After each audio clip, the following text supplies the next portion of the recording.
Hey everybody, it's the Board Game Blogger. Today I'm here to review 6. Now this is a really fun little abstract game put out by Foxmind games. It's kind of most like Nine Men's Morris in that you're placing your pieces and you're trying to line them up into a victory score. There's 3 different ways you can win. You got to place, it's 6 different blocks that form the win, hence the name 6.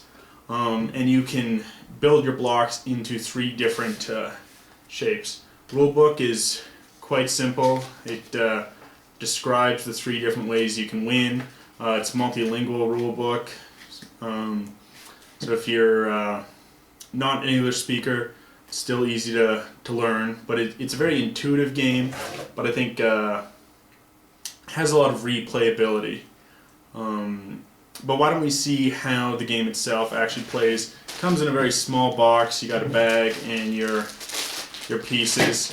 Red and black colors. Easy to differentiate if you are colorblind. It's a great little game, but let's see how it actually plays. So here are the 3 different shapes that would constitute a victory. If you can ever get your pieces in simply just a straight line of 6, if you can create this triangle shape, or if you can form a ring like this, then you've won. And those are the 3 different ways you can win. But let's see how the game plays. So here's the initial setup. The first piece that red places cannot actually be adjacent to another red piece. So I couldn't place it here or here. So the only 3 legal moves would be here, here, or here initially. And then it's black's turn to place, and then, you know, all places are legal, just simply as long as it connects to another hexagon. So I couldn't place it here, you know, or rather black couldn't place it here. It's got to actually connect, so that would be valid. And then, you know, red's gonna go here. It can fit in without knocking everything over. And then black goes. Now once all pieces are together, then you can start moving pieces. So let's say we're allowed to then, everything is already on the board, it's been placed. You can then move a piece that's already been placed. However, when you move it, you can't actually cut off.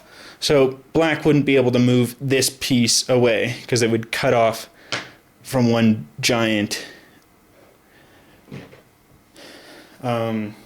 puzzle. So then, you know, red gets to go again, and then black, and then maybe red's going here. Now black, if you get 4 connected with an empty spaces on either side, black has to move here to block, because if they got a 5th one down and you don't do that, then red's won instantly. So you got to be cognizant of that, and you're just trying to form the 3 shapes I already showed you while preventing your opponent from doing so.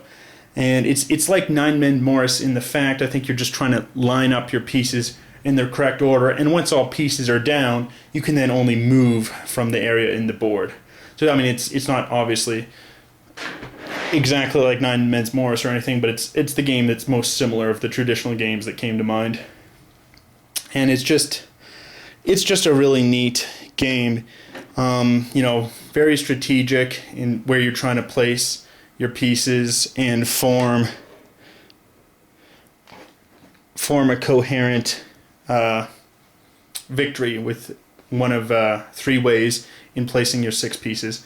It's a great game. It's wonderful 2-player. You can also play it with 4 players, or more, as long as you got an even number, in which, you know, your opponent and you are on opposite teams, and you're red and black, but then your teammates will be on the same team as you, and, you know, if I go, then my opponent goes, then my teammate will then go for the same color that I am. And the rules there are you're not allowed to, like, point out things to your opponent or to your teammate verbally, and there's some other sort of teammate rules. It's a great little game. highly recommend it. If you're looking for a good, quick 2-player game, this is it. I mean, there's not much of a theme, but if you're okay with an abstract game, you can play this game quite quickly. It's very portable. Everything can fit in just this bag. Wonderful for travel. But it is a quicker game. If you're looking for a 2-hour plus game, this isn't it. But if you're looking for a 2-player game, you can play with your spouse, or with a coworker on a lunch break, or if you're taking it traveling on the plane or on a train, this might be the game for you. Anyway, till next time, I'm the Board Game Blogger.